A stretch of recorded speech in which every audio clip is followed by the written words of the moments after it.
Evil always resists, but that's not proof of truth in itself. What is proof?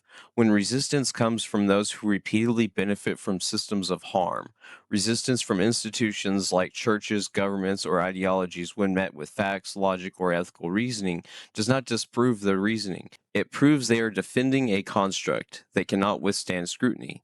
That is the hyper-sane principle. Take the Church of Satan or the Satanic Temple. Regardless of what people believe about their symbols or names, their actions, protecting bodily autonomy, defending pluralism, feeding the homeless without conditions, prove more ethical than many dominant Christian institutions.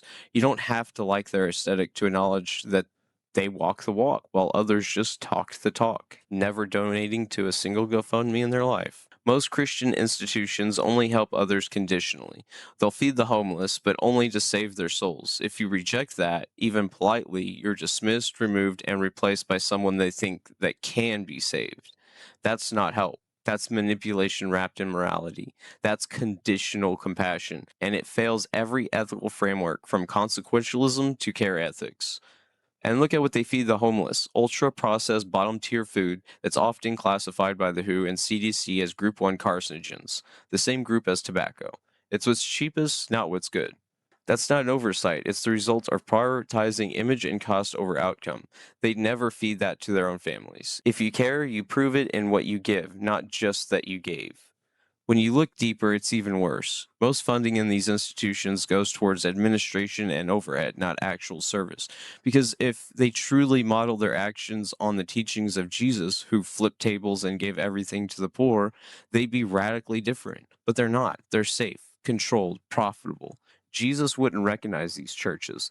Let's not forget, Jesus was practically vegan, barring dubious translations about fish. He opposed greed, lived in communal poverty, and uplifted outcasts. If he lived today, he'd be aligned with DEI values and anti-hierarchical ethics and bottom-up socialism. He'd not be standing with megachurches or authoritarian parties. Which brings us to the next empirical point. Most anti-vegans are Christians, and most Christians vote Republican. These are the same Republicans who repeatedly vote to strip rights from women, LGBTQ people, minorities, and the disabled. These aren't abstract claims. They're backed by bills, budgets, and ballots. This matters because the dominant religious voting bloc in the U.S. directly empowers systems that harm the very people that Jesus protected.